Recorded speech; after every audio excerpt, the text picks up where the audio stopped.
Assalamualaikum, welcome back to my channel. Hai, halo, apa kabar semuanya? Semoga selalu dalam keadaan sehat walafiat ya, amin. Mengawali video kali ini setelah suami dan anak beraktivitas, saya menyiapkan sedikit cemilan untuk diri saya sendiri karena hari ini akan lumayan kegiatan bersih-bersihnya banyak banget ya Mak. Jadi setelah saya lelah membersihkan bagian ini dan itu, makanan sudah siap untuk disantap. Snack cemilannya ala kadarnya aja, menghabiskan stok coklat yang ada di rumah dan juga masih ada beberapa potong roti. Ini cukup untuk mengganti energi nanti yang setelah bersih-bersih ya Mak. Jadi kalau udah capek tuh pengennya makannya yang manis-manis ya kan, kayak saya. GR banget sih ya. Orang-orang makan roti mah untuk sarapan buat breakfast gitu ya. Kalau saya mah dicemilin, kalah yang lain-lain mah. Habis gimana ya Mak, kalau cemilan tuh saya lebih pilih cemilan yang kenyang. Jadi tahan sampai nanti saya waktunya mau makan siang. Jadwal makan sarapan saya biasanya mengikuti anak dan suami yang mau pergi ke sekolah dan ke kantor ya Mak. Jadi kurang lebih jam 6 lebih itu saya sudah sarapan. Nah jadi jam 9 saya udah keok-keok lagi tuh perutnya udah mulai bunyi-bunyi lagi jam 9, apalagi kalau aktivitasnya berat. Jadi makanan cemilan seperti ini itu sangat membantu. Makan minum seperti ini bisa menjadi healing time supaya badan kita jadi lebih fresh, mood juga kembali lagi on seperti semula. Udah selesai bikin cemilan, gak langsung saya makan ya Mak, itu untuk saya setelah selesai berkegiatan hari ini. Nah sekarang mulai lagi ke dapur nih. Kalau dapur nih kan bagian rumah yang paling sering berantakan dan kotor kayak gini ya Mak. Jadi oleh karena itu dapur harus dapat ekstra perhatian dalam urusan terutama bersih-bersih rumah. Setelah memasak, dapur bisa jadi tempat bumbu dan makanan berceceran sampai bekas minyak yang menempel di kompor dan sekitarnya. Kalau jarang dibersihkan, pasti akan bawa efek buruk pada penghuni rumah.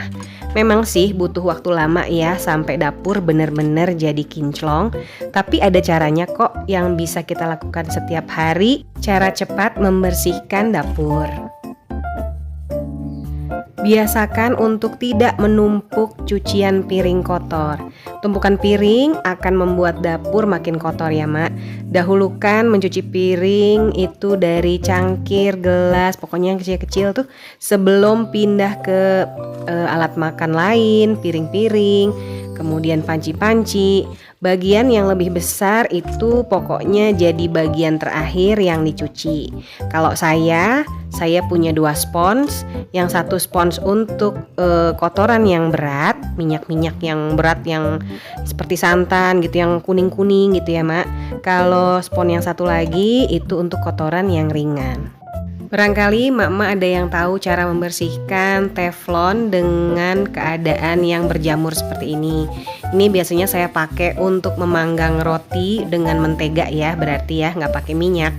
Jadi mungkin berjamurnya dari mentega yang tidak tercuci dengan bersih. Dan ini tidak akan saya simpan lagi di dalam kabinet bawah sink, mungkin itu yang membuatnya berjamur juga.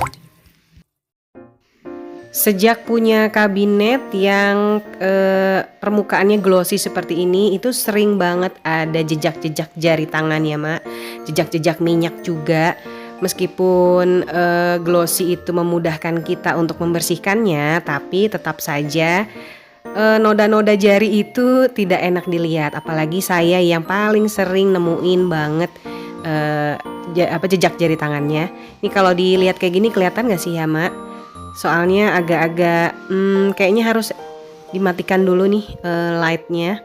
Nah seperti ini, kelihatan nggak ya? Mungkin mama nggak kelihatan ya, tapi kalau saya kelihatan banget itu banyak tapak-tapak jari nggak penting. Dan uap-uap minyak juga suka keluar dari egsos ini. Agar bekas minyak tidak menyebar dan membuat dapur semakin kotor, setelah memasak baiknya kita langsung bersihkan dengan tisu dapur ya Mak. Dan untuk memastikan kita lantai dapurnya itu jadi benar-benar bersih dari kotoran dan minyak, selalu pel lantai dapur dengan menggunakan pembersih lantai. Wastafel atau sink dapur, keran-keran air, lemari dapur juga nih bagian yang paling sering terlihat kotor. Dan kotoran bekas jari-jari seperti yang tadi saya sebutkan itu banyak menempel ya Mak. Karena ini kabinetnya itu glossy, itu sebenarnya memang lebih mudah dibersihkan dibandingkan dengan kabinet yang permukaannya lebih doff ya. Saya hanya membersihkannya dengan cairan pencuci piring yang sudah ada antibakterinya. Sebenarnya sih dapur nih kita tidak perlulah memiliki banyak jenis pembersih ya. Menggunakan bahan alami juga bisa, jadi lebih murah dan hemat. Karena kalau misalnya kita kan selalu stok cairan pencuci piring, jadi cairan ini bisa digunakan untuk segala macam kotoran. Memiliki dapur bersih, rapi, dan sehat itu bukan hanya enak dipandang ya Mak, tapi juga bisa jadi tempat bebas binatang seperti tikus ataupun kecoa. Hal ini harus dilakukan setiap hari karena tikus itu butuh makan 3-5 gram sehari katanya ya. Nah sedangkan makanan di rumah kita remetek-remetek, remahan-remahan makanan atau cemilan-cemilan yang berserakan itu sangat sempurna untuk dimakan tikus. Bahkan sarung tangan oven aja nih kadang bisa jadi tempat bernaungnya tikus. Pokoknya kita harus tutup segala macam jalan tikus masuk, seperti celah sempit, makanan yang terbuka, bekas minyak jelantah, atau tempat-tempat yang sekiranya ada kemungkinan jadi sarang tikus. Kita perlu memisahkan antara alat masak untuk sayur dan daging, khususnya talenan yang fungsinya untuk memotong sayur dan daging mentah. Dikhawatirkan akan terjadi kontaminasi bakteri jika kita menggunakan talenan yang sama untuk sayur dan daging. Dan perhatikan juga meja dapur kita ya Mak. Apakah di atasnya terdapat peralatan masak, alat makan, dan berbagai macam bumbu. Sebaiknya simpan barang yang jarang digunakan setiap hari ke dalam kabinet atau lemari agar menjadi lebih lapang dan bersih.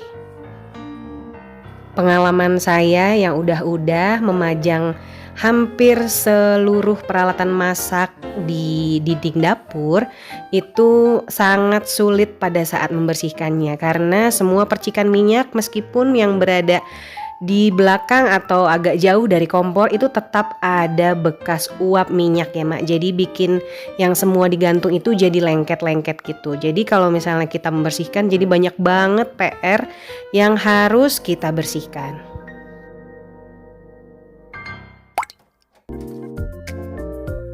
Untuk menghilangkan bau sisa makanan atau masakan, sebaiknya jangan menggunakan parfum ruangan ya Mak, karena akan membuat baunya jadi nggak karuan.